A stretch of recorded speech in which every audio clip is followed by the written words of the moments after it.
We are very fortunate to have Barbara Liskov with us here today. She's the Ford Professor of Engineering at MIT. She is a Turing Award winner from 2008. In fact, she gave her Turing Award lecture at SOSP 22 for her work in programming methodologies and languages, programming with abstract data types, and languages like Clue and Argus. She was also SOSP chair in 1993. Please help me welcome Barbara Liskov.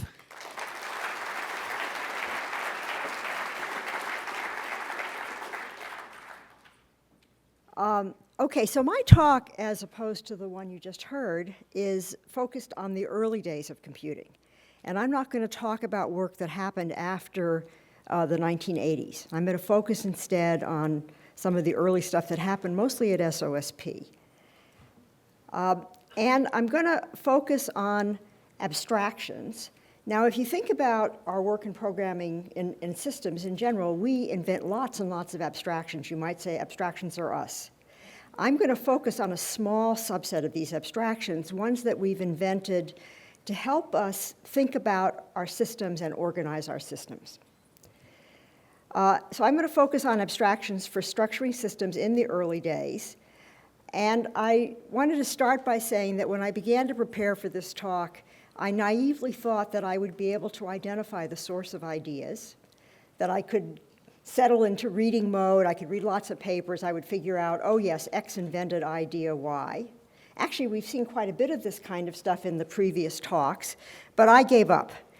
One of the things that happens is that when an idea is ripe, it develops in many different groups. Another truth about our field is that although systems is quite a broad field, we don't necessarily know everything that's going on in other fields.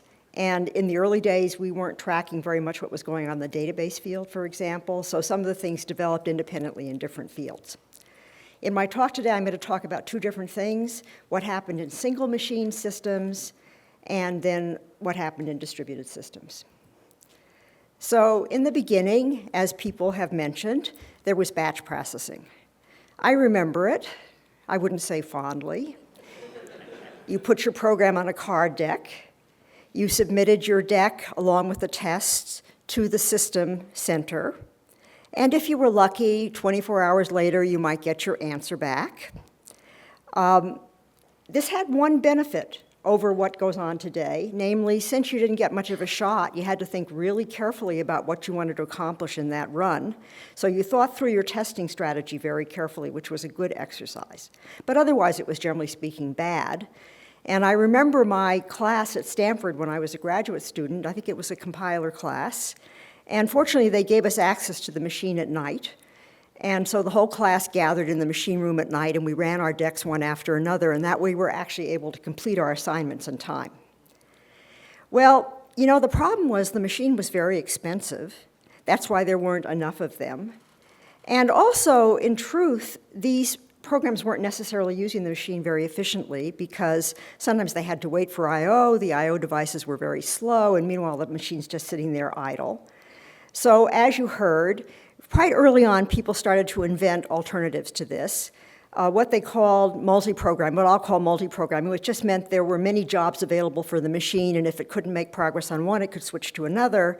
And then the idea of time sharing, which John McCarthy came up with. What a wonderful idea. You could have many teletypes or something connected to the same machine. Everybody acted like they had their own machine at their disposal. I'm going to talk about two early operating systems, and these are not sophisticated systems from the point of view of what systems were accomplishing at the time. What's interesting about these systems is that the work that people were doing in them was focused more on the issue of program correctness.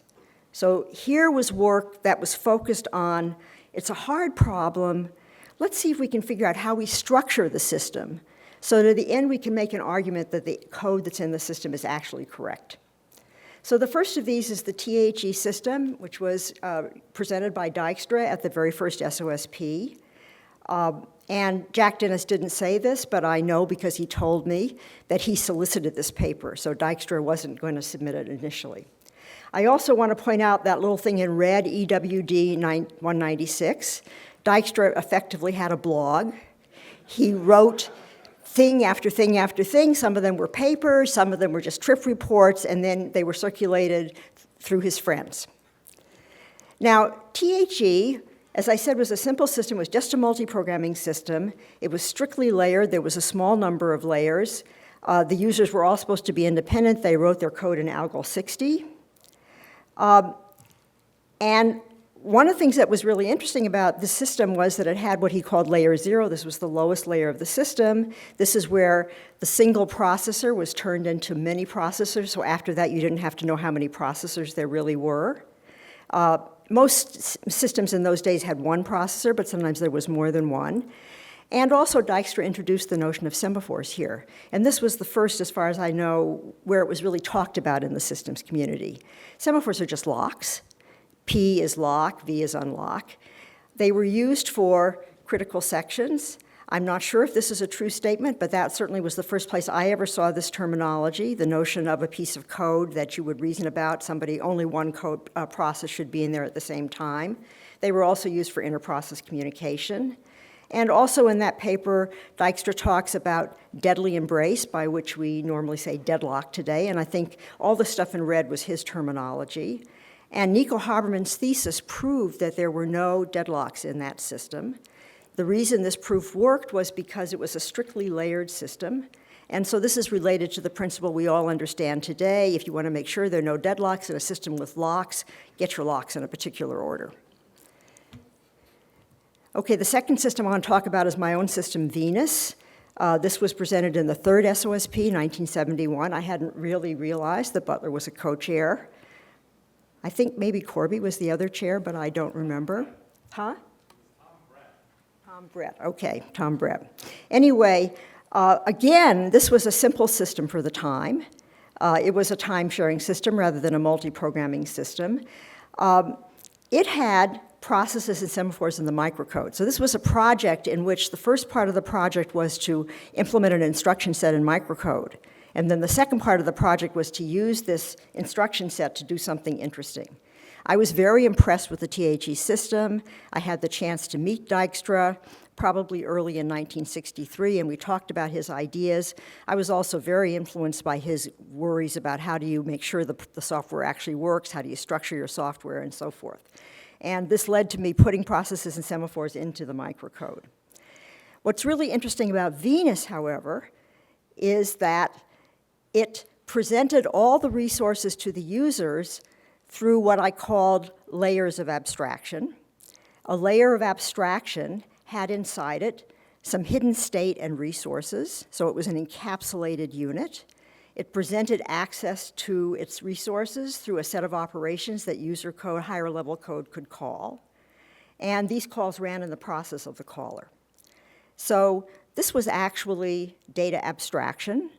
It's just that I hadn't made the connection at the time yet, but it was present there in the structure of the Venus system, and the motivation for this organization was my concern about how do I reason about the correctness of this code, which is very difficult to do if you spread concurrency control and you spread resource access all over all the code of the system. And just an example of a layer of abstraction was a printer requester. You would ask it to print something, and then it would take care of all the details. Okay, so one thing that you can actually see in looking at these two systems, but which in fact was generally speaking true, was that there were two different system models about how you got access to resources. The THE system used what I'm calling the resource process model, which meant every resource was controlled by a process. If you wanted access to that resource, you had to do inter-process communication to that process to get it to do the work on your behalf. So if you wanted to use the printer, you had to use IPC to ask the printer controller to do the work for you. The other organization was the one that was used in Venus, which was you used the user process to do the work. You interacted with the user process, which was this encapsulated code. It was an abstract data type. By calling one of the operations, this code ran in your user process. It might do IPC under the covers, but it could have, in fact, done all its work in the user process. And there was a concern in the systems community that there might be a fundamental difference between these two models, in which case we would have to use one of them in building our systems because the other one would not be a sufficient model for us to do our job. And this worry was laid to rest by this paper by Hugh Lauer and Roger Needham in 1978, in which they showed that these two models were duals of one another in some very fundamental sense. They showed that you could take each idea in one of these models and easily transform it into, you could transform a program written in one of these models to a program written in the other. It's a very straightforward way. So for example, something that was used as a port in the process model, the resource process model could be switched to an operation call in the user process model. They also argued that they were okay from a performance perspective. I think that actually isn't true. I think what they really did was they freed us up to use whatever model makes the most sense given the architecture of the machine and what we're trying to accomplish in our particular system design. Now, life was actually not that simple, of course, using either of these models because there were certain things the code had to contend with. In the resource process model, we had to do multiplexing. There was this one process, it was controlling the resource. A request would come in, you'd start to work on it, and then you'd have to wait for a while because the resource took time to do its job. So you had to multiplex this one process, you had to lay that aside, pick up the next request, and so on. So that took certain complexity in the software. In the user process model, you had to synchronize because you had multiple user processes running in the code. They had to interact with each other in a way that made sure they didn't get in each other's way. And in addition, they had to do multiplexing.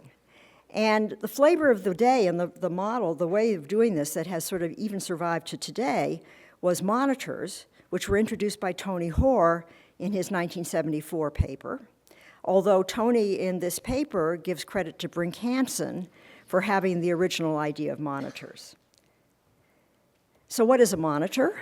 Well, a monitor is really just an abstract data type, has a bunch of operations that users call to interact with it, but associated with the monitor, in addition to its encapsulated state, was a local lock, not accessible from the outside, acquired automatically when an operation call started to run. So this way we got rid of the problem that different user processes might be getting into each other's way. Of course, unfortunately, once the user process starts to run, it might not be able to make progress because the resource is busy or something like that. And so in addition, there were these condition variables. If you couldn't make progress right now, you would wait on a condition variable, but that would release the monitor lock so some other process could start running. And then later, somebody would signal the monitor, the condition variable, and then this process would get its job back.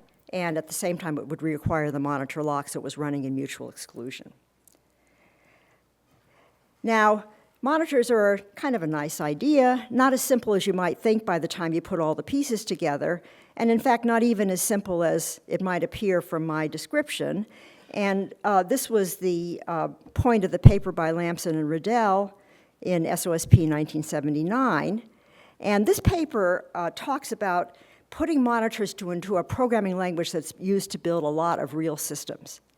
And what they discovered was there were a lot of issues they had to take care of with respect to monitors and their interaction with all the other programming language features that were being used in the projects they were building, like the pilot operating system.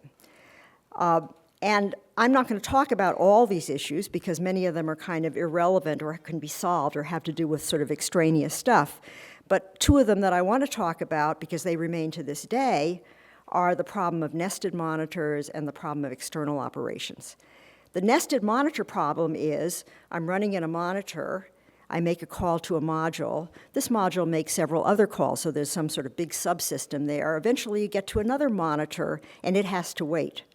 Well, if you wait, that releases the lower level monitor, but what about the higher level one? You can't really release it because as far as it's concerned, this process still has control of it. The invariant on the local resources may not be satisfied, and so forth. So there's a fundamental problem there.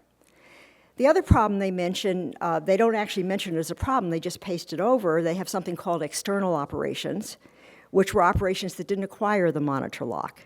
One of the fundamental issues is not all operations need that lock. Maybe they are going to do a sequence of things. They need the lock for little pieces of what they're doing, but not the whole thing. Or maybe they're just observing an immutable part of the state and they don't need the lock at all. My basic belief is that monitors are actually not a great idea. What really matters here is the locality. Encapsulation matters tremendously. Having all the state inside the monitor, that matters tremendously. Having the lock inside the monitor, as opposed to being something that's on the outside that arbitrary code can access, that matters tremendously. But after that, better is probably just to get out of the way of the software, let it control all the issues that arise when you worry about the local scheduling of this code versus the various processes that are involved. I finally have programming languages in the title, and I want to mention that there was a lot of work in programming languages going on in the operating system community. Modula and its later variants were developed in this community. Concurrent Pascal is another example, and then of course Mesa, which I just mentioned. If you look at these papers, it's interesting to see them because they represent what programming language research was like at the time. They have the syntax in BNF. The semantics is explained informally in the text of the paper, often not all that clearly, because that's in fact the trouble with informal descriptions. They are illustrated by lots and lots of examples that are attempted to convince you that this is a good idea. And it's amusing to me to compare this with what you see in the programming language community today, where there's no syntax. There's actually often not even an English language explanation of what the point is. But what there are, are these formulas, incomprehensible to me as not a member of that community, that have the whole truth about what's going on. Now, programming language work kind of stopped in the OS community around the end of the 70s. There's been a little bit of later work, but we just kind of gave it up and went to other communities. I think that by then, we sort of understood basic concurrency, which was the big deal for us, and we all switched to using C and C++ with all their limitations. They nevertheless are a much better programming language for us than trying to write our code in raw assembler. Okay, so I'm going to switch now to the second part of my talk, which is distributed systems. And this work came along very early. It actually started in the 70s. What happened, and the motivation came from two different places.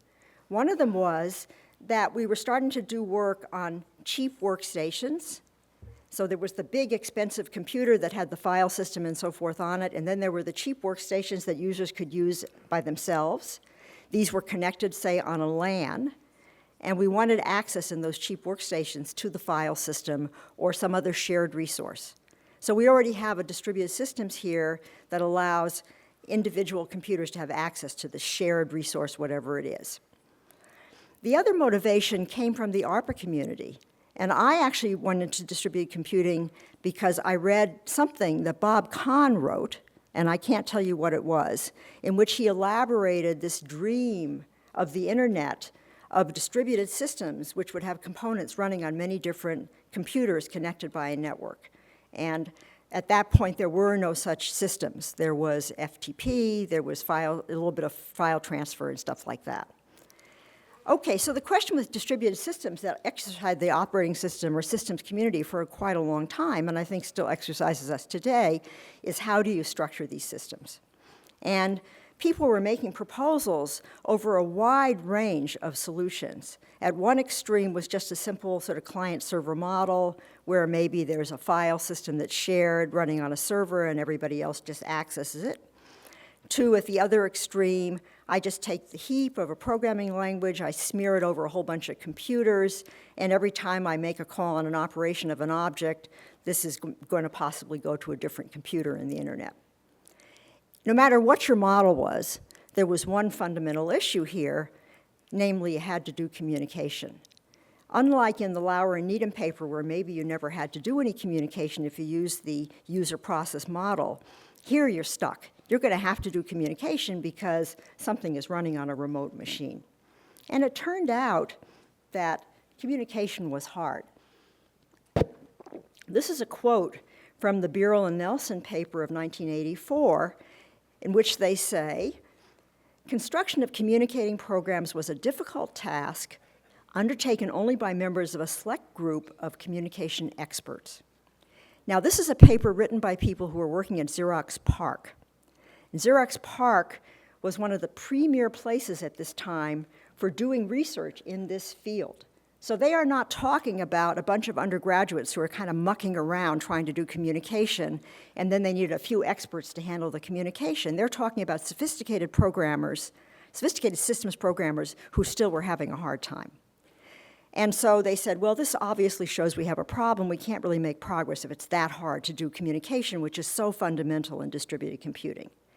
And so they, and here's the reasons why communication is hard. First of all, there's the problem of linking requests with replies. Actually, that one's not hard. Okay, and sending the messages is not hard because we have, we have the network to do that. Getting the data was hard, especially if you want to have a heterogeneous system where, as we heard earlier, the architecture of all the computers is different. They might not even represent integers the same way. You might like to send data structures across and so forth. That was hard. And location was hard. How do you know if there's a big world out there where you should be sending your message to? And maybe I'd like to have local calls and remote calls look the same. Okay, so the paper that kind of produced the solution that we still use today was the Birrell and Nelson paper in SOSP 1983. This was based on Bruce Nelson's thesis, which was done at Xerox PARC and CMU in 1981. I remember Bruce Nelson well. He was a very interesting member of our community. Unfortunately, died early. It was very sad. There was actually many proposals of RPCs earlier, but they didn't come up with all the issues. They just talked about how it'd be a nice idea. Okay, why RPC? It's clean and simple in general, but the really important point that they point out in this paper is it doesn't really matter whether you're using a repress-reply thing. All the other issues exist and they're going to be solved. Okay, here's a picture from their paper, and it shows you what we see today, namely, there's the lower level network layer.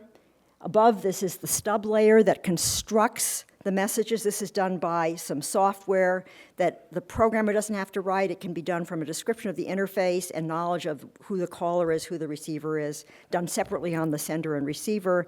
And then at the top, the user just makes a local call and gets a result. And of course, in reality, we go much farther than this. This is a picture from a paper from a talk that I give on replication. This is view stamp replication, which is basically Paxos. And you can see here, the whole stub and network is down in that little arrow between the two things. And what I'm putting on here is that we actually can put some application level code running in the client and other application code running in the server in between the user. And then we can do a lot more. Like here, we carry out a whole replication protocol, or you can carry out a sophisticated protocol for finding the resource you want to use. Or in a file transfer system, you can have a cache in there and do caching to make everything run a lot faster. Okay, RPCs aren't perfect. I don't have much time left, so I'm not going to spend much time on this. It's inherently expensive to send data if you have a heterogeneous world, especially if you want to handle arbitrary data types. We can't get around that. You may think call reply is too constraining, but actually this is not the big issue because you can invent other kinds of communication ideas and use them with all the other stuff that I've been talking about. These are two papers from the 1980s that talk about how to do a sequence of asynchronous calls and get the answers back in order. Have them done in order and get the answers back in order. Of course, a fundamental issue with RPC is that you may think local and remote are the same. They aren't, because there's an independent machine out there. Maybe you can't talk to it. Maybe it fails in the middle. If you don't get an answer, you're in trouble. Whereas on a local machine, you crash too, so no big deal. And in the Birrell and Nelson paper, they answer this. They say, we guarantee exactly once if you get a reply. Otherwise, we don't say what happens, okay? And In the work I did on Argus, we said you get actually exactly one semantics. This is because we ran calls as atomic transactions, and so we could abort them. But I actually think the exactly once of reply is the right answer in a general environment, because exactly once is expensive and probably not the right place to put that kind of semantics, better at the end of the transactions rather than in the calls. Okay, so this is really the end. Where do we go next? Somebody asked that question. The client-server model with an extended RPC, this has served us extremely well for distributed systems, but maybe it's not what we need in the future. Maybe we need some new abstractions, maybe with the cloud and all the problems that we're facing, maybe something new has to happen. Perhaps we should be doing more language design, I don't know. It's kind of sad that it's moved out of the operating system community into these other communities. At any rate, this is a challenge for you, the audience, especially the young members of the audience. I'm just raising these as a couple of questions that exist to be answered. And that's the end. Thank you.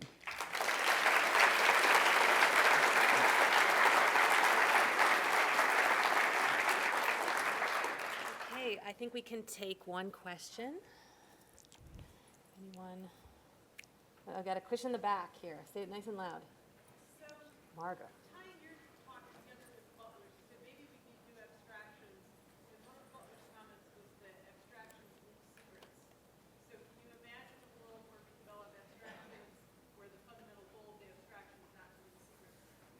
So can we repeat the question?